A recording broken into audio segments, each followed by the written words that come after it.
The Moon is the Earth's closest neighbor in space, and its only natural satellite. It likely formed when a huge Mars-sized object crashed into our planet billions of years ago. This catastrophe turned Earth into a scorching ball of molten rock, and it also pushed some material into its orbit, eventually creating the Moon. Now, this heavily cratered sphere revolves around our planet, causing the high and low tides we enjoy around the globe. A bit more than 1/4 the size of Earth, it is the 5th largest natural satellite in the solar system. The Moon has several phases, for example, new, full, or crescent moon, first and last quarter. But whatever the satellite looks like, you can always find it in the night sky, and sometimes even during the day. But now, imagine waking up at night, looking up into the night sky, and noticing that the Moon looks a little different than usual. Looks brighter and bigger. The difference is so slight, you assume you're just seeing things because you're half asleep. You go back to bed, blissfully unaware that instead of the Moon, you've just seen Mercury. At first glance, this planet, the nearest to the Sun, is similar to our natural satellite. Its surface is also littered with craters left by space rocks. But Mercury is around 2/5 the size of our planet, so it's a bit larger than the Moon. This would mean a greater impact on our planet. Nights would become brighter, high tides would become higher, and low tides, you guessed it, lower. The lunar cycle, that's the time the Moon, or rather Mercury now, needs to go through all the phases, would become 14 hours shorter. But all in all, such a replacement would not have any drastic consequences for our planet. Alright then, how about Venus? What if we instead swap in the 3rd brightest natural object after the Sun and the Moon? Venus is often called Earth's sister planet because their mass and size are nearly the same. And that would make a difference. Venus would be as large in our sky as Earth once appeared to the Apollo astronauts when they looked at it from the Moon's surface. The morning star, as it's often called, would be much brighter than the Moon. For one thing, it generally reflects 6 times more sunlight, but it would also occupy at least 16 times more space in the sky. That's why nights on Earth would be way brighter, as bright as early twilight now. If you looked at Venus from this distance, you'd even be able to make out the vague swirling patterns on the planet's yellowish-white cloud cover. But Venus wouldn't really become Earth's satellite. The two planets would likely orbit around their common center of mass, and this orbit would be quite eccentric. Like me! But if Venus moved in the same speed as the Moon does now, the two planets would eventually crash into each other. Uh-oh. Okay, let's pull another switcheroo. If Mars was up there in the sky instead of the Moon, it would also be hard to ignore. The planet's disk would emit a reddish hue, and it would be almost twice the Moon's size. Even without a telescope, you'd be able to marvel at its unusual color and the dark spots on its surface.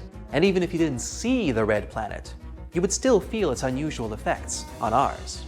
Mars is half the Earth's size, but several times larger than the Moon. Replacing a smaller space body with a much larger one would increase the gravitational stress, upsetting the delicate balance on our planet. If you were unlucky enough to be at the seaside when Mars took the Moon's place, you'd have to evacuate as soon as possible. Massive waves would rise in the oceans under Martian influence. They would crash against the shoreline like the largest tsunamis. Mars would also reflect more sunlight than the Moon, thus illuminating the night sky. However, this time with an eerie red tint. And you'd be able to admire the tallest mountain in the solar system, Olympus Mons, through a telescope. Mars isn't large enough to change the Earth's orbit dramatically. But with time, the two planets would probably begin to orbit each other, creating a binary planet system. And since Mars would be literally next door, voyages to it would become a whole lot more feasible. Pack your bags, kids! Okay, now for the big one. If Jupiter replaced the Moon, Earth would immediately lose its status as an independent planet. It would instantly turn into yet another moon of the largest planet in the solar system. But hey, at least people would have a beautiful sky view, right? Jupiter is dozens of times larger than the Moon. A gigantic, beautifully striped, swirly sphere would cover nearly all of the horizon. If you had time to enjoy the show, you'd see yellow, brown, red, and white clouds floating in Jupiter's atmosphere. Sadly, you wouldn't have much time to enjoy the view, as the gas giant's gravitational pull would instantly cause severe earthquakes, volcanic eruptions, and tsunamis.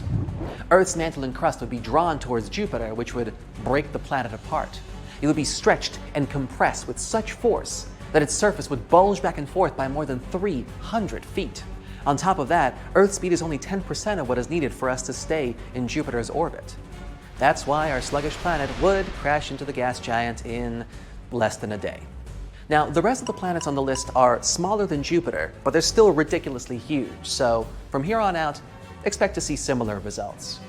But if Saturn was to replace the Moon, it would truly be the most beautiful skyline to behold. I'm a little biased because Saturn is my favorite planet. It's more than 35 times larger than the Moon, so it would cover 18 degrees of the sky. And its rings would stretch even further, from horizon to horizon. At the distance the Moon currently is, Earth would be a bit further away from Saturn than its own moon, Dione. And again, since Saturn is way more powerful than our planet, Earth would once again turn into a satellite. And again, Earth's rotational speed wouldn't be enough to keep it up in orbit, so we'd most likely crash into it in a day or two as well. But before burning up in Saturn's atmosphere, we'd have to pass through its magnificent rings.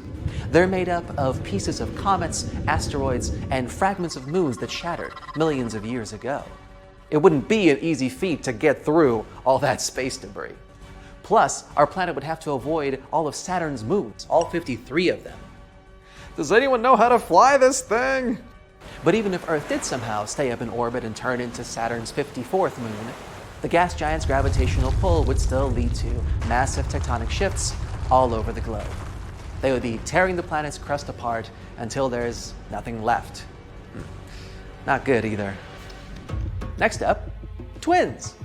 Uranus and Neptune are both ice giants. They are the same size, larger than Earth, but still smaller than Saturn or Jupiter. They both have icy interiors, deep atmospheres, and a similar color, a very mystifying bluish green. So if either of these planets replaced the Moon, the consequences would be the same. So, let's flip a coin. Okay, let's say that Neptune is the one you'd see in the sky one day. Neptune is 14 times larger than the Moon. The planet would look like a bright blue hot air balloon in the sky, not only at night, but during the day too. It would appear to be 15 times larger than the Sun. If everything else remained the same, a solar eclipse would seem to continue for ages. Once the Sun would vanish behind Neptune's edge, our planet would be plunged into complete darkness for no less than an hour and a half, as opposed to our measly 7 minutes and 32 seconds with the Moon. Neptune has 17 times the mass of Earth, so its gravitational pull is much stronger. That's why our planet would instantly become, say it with me now, a satellite. It would orbit Neptune at about the same distance as its own largest moon, Triton, only slightly further away.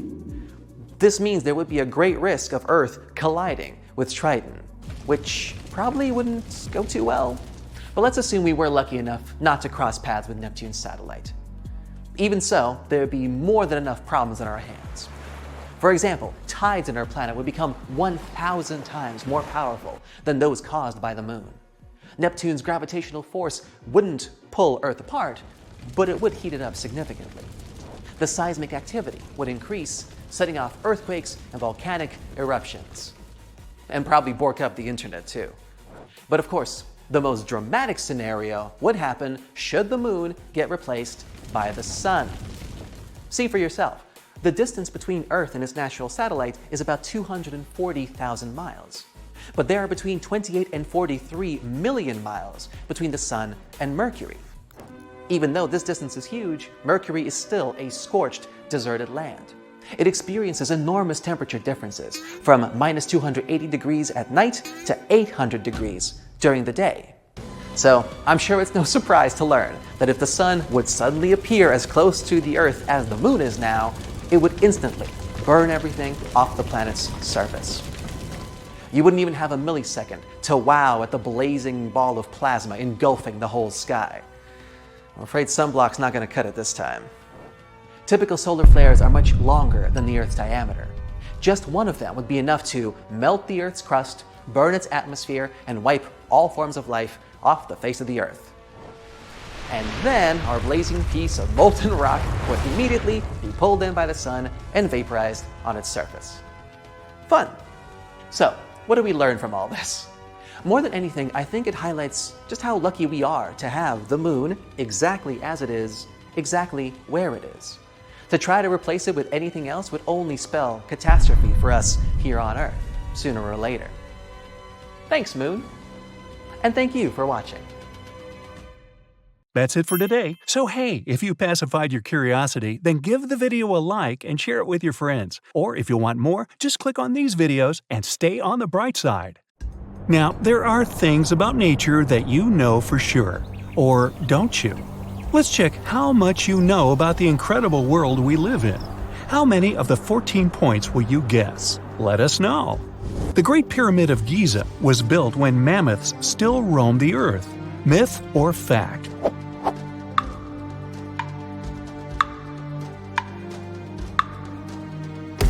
It's actually a fact. The most famous pyramid in the world had been constructed about 500 years before woolly mammoths went extinct, approximately 4,000 years ago. Their last known habitat was the cold and deserted Wrangel Island in the Arctic Sea, which might not have been as cold then as it is today. There are more trees on Earth than stars in the Milky Way. Is it myth or fact?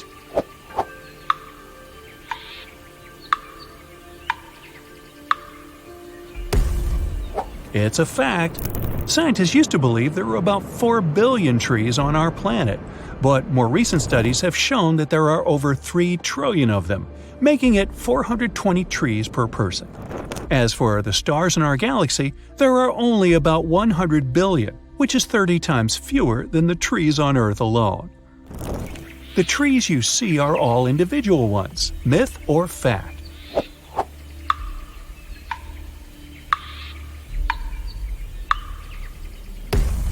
This is false. In fact, 90% of the trees on Earth are interconnected by mycelium filaments. They send warning signals when in danger and exchange nutrients through them. It's kind of like the underground internet. Also, there are organisms like Pando, for example, which is the largest single living being on the planet. It looks like a dense forest of quaking aspens. In fact, it's basically a single giant tree, with its roots being interconnected underground. We drink the same water dinosaurs used to drink hundreds of millions of years ago. Myth or fact?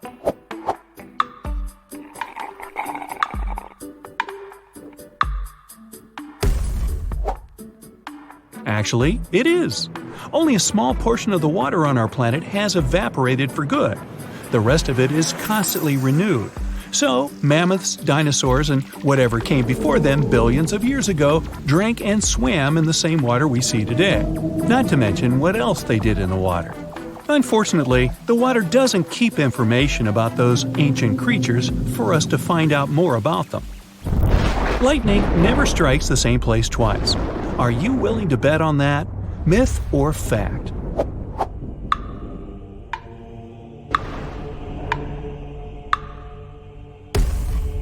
If you aren't, good for you. Lightning may strike the very same spot as many times as it wants. It might seem random, but the electrical discharge from the sky is pulled toward the tallest objects in the thunderstorm area. Also, the material this object is made of matters too. It's by no chance that lightning rods on buildings are mostly made of copper and aluminum alloys. These metals are some of the most conductive materials, so they pull lightning very efficiently. All deserts are hot. Now, this one's easy, right? Myth or fact?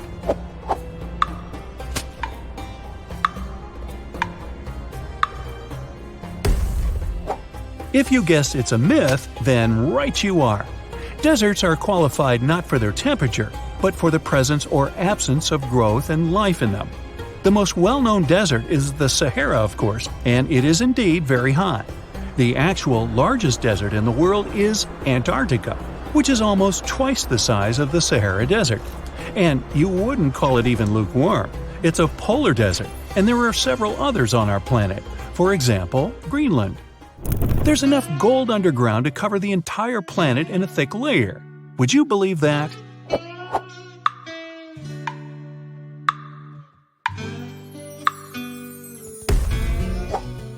Well, you should, because it's true. Since 1950, humanity has mined nearly 200,000 tons of gold. If we made a cube out of all this metal, it would be 70 feet high and wide.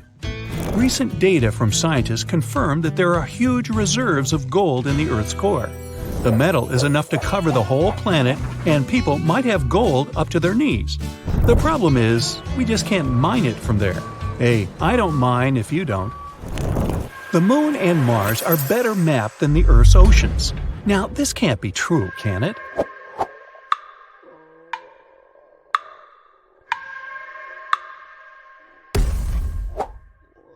Actually, it can.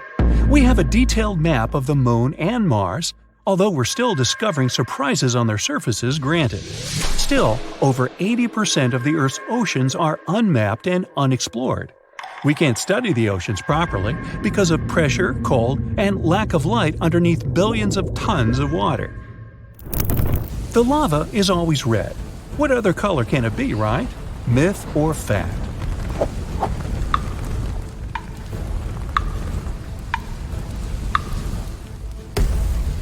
Myth.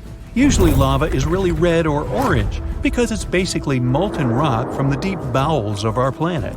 But there's one volcano in Indonesia whose lava is blue and luminescent. Only at night though. During the day, it looks normal. No mystery about it, just tons of sulfuric gas. This volcano also has the largest acidic crater lake in the world.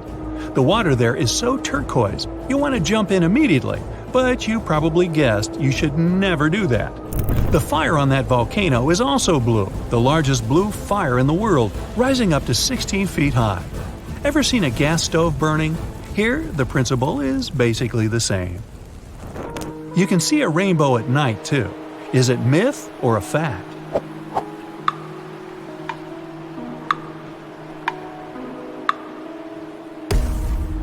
It's true, and there's even a name for this phenomenon, a moonbow. Also called a lunar rainbow, this event occurs extremely rarely. It's similar to a regular rainbow, except when it appears on a clear moony night after a rain shower. There's a thing called a fire rainbow, myth or fact.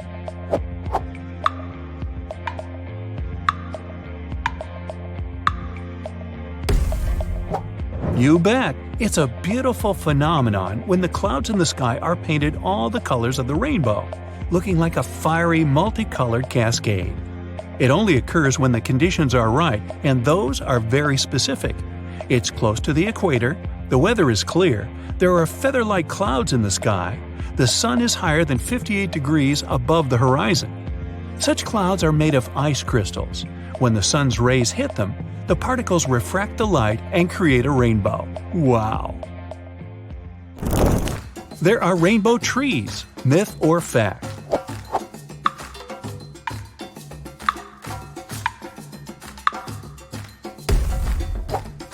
If I made you doubt this, I'm glad, because this one is not photoshopped. This is the rainbow eucalyptus, and their bark may literally have all the rainbow colors. These eucalyptuses shed their bark at different times each year. Every time the old section goes off, the tree first reveals bright green bark that was hiding underneath, and then it may turn any color. There's a whole set of hues: orange, maroon, blue, even purple. Stones can move on their own. Myth or fact?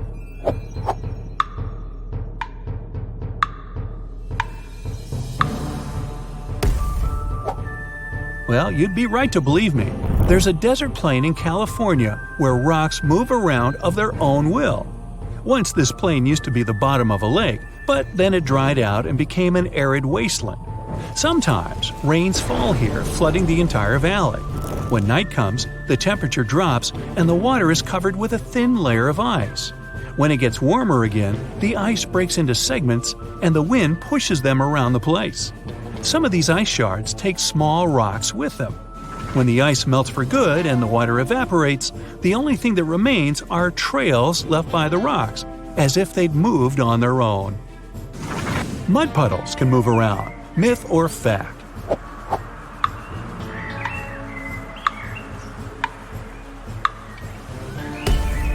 In fact, a single mud puddle in the world also travels as it wants, and nobody still knows why. It moves at a pace of about 20 feet per year, and it seems to have started its journey near the San Andreas Fault in California. People have tried to stop its march, but couldn't. So far, this creeping natural disaster isn't showing any signs of stopping on its own either. So, there's your pesky, problematic puddle to ponder.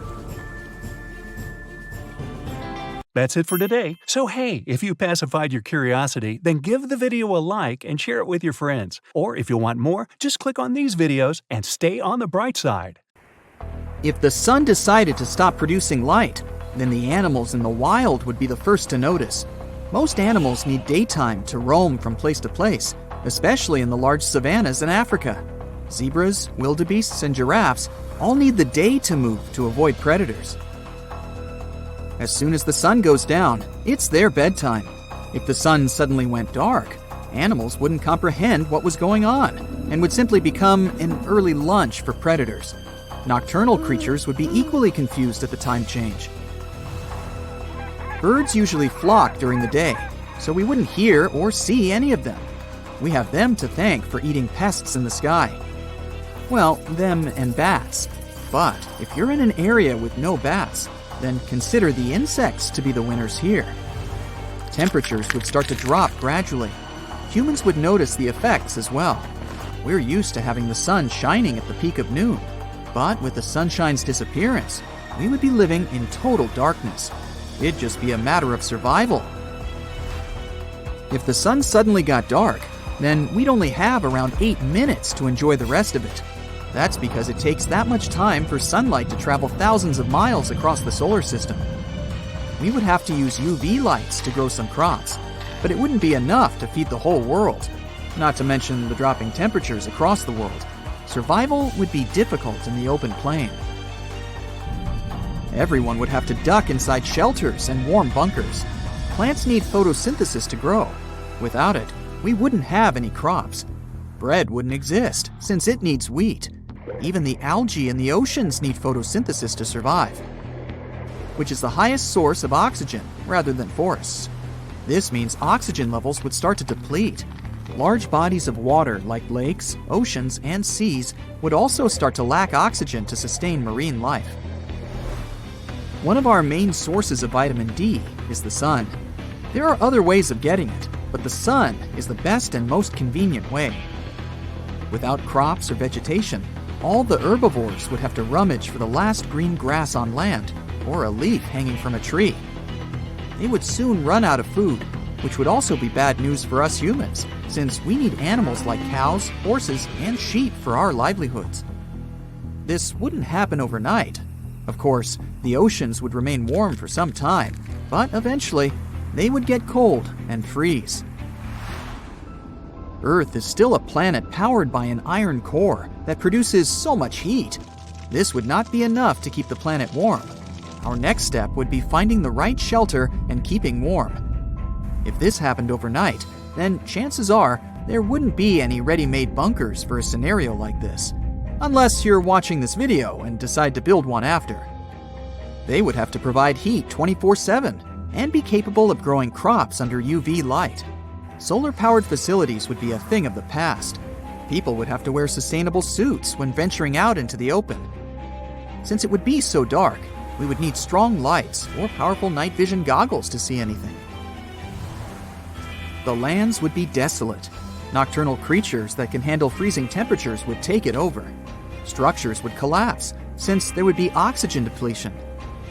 Concrete needs oxygen to remain intact. The bunkers themselves would have limited oxygen as well. We would need to uproot many trees and place them under strong UV lights for them to produce oxygen.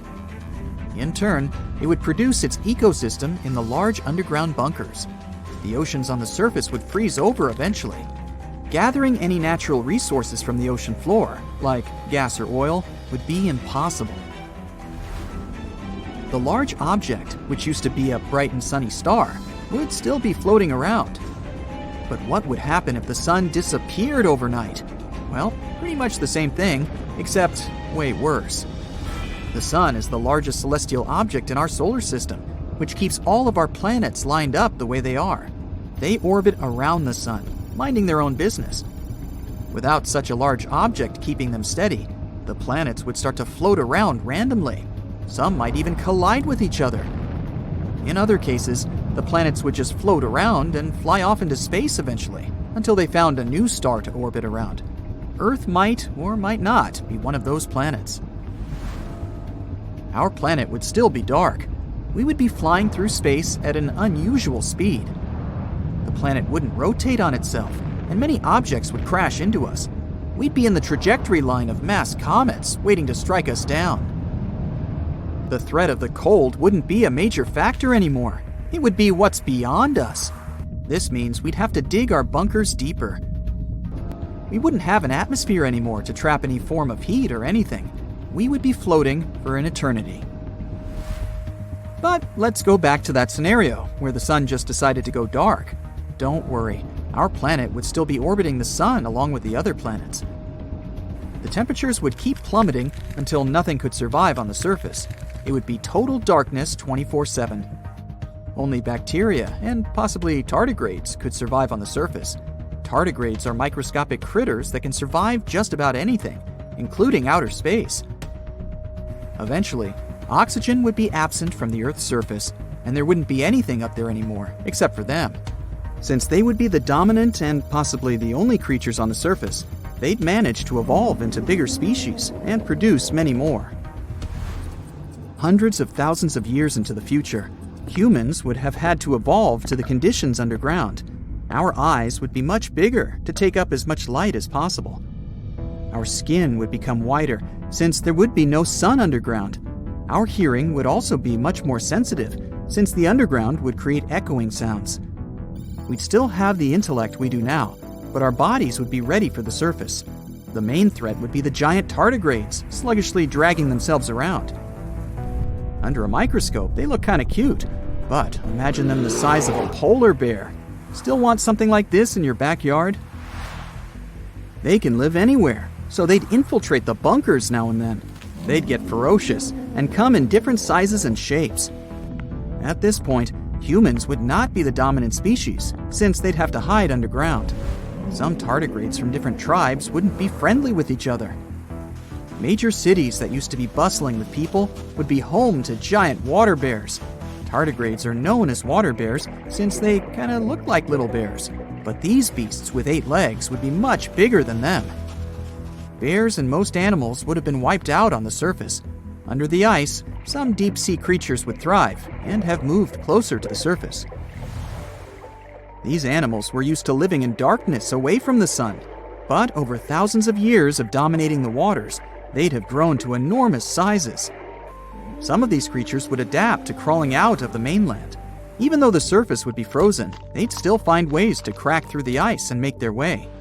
Humans, meanwhile, would create large underground channels and networks, building cities and colonies. We'd dominate the tunnels where our hands and feet would grow to become web-like and large. We'd take over everything underground and remain the smartest species on Earth. We'd manage to keep old art pieces from the surface and important records to stay as human as possible. We'd keep on surviving no matter what. That's it for today. So hey, if you pacified your curiosity, then give the video a like and share it with your friends. Or if you want more, just click on these videos and stay on the bright side.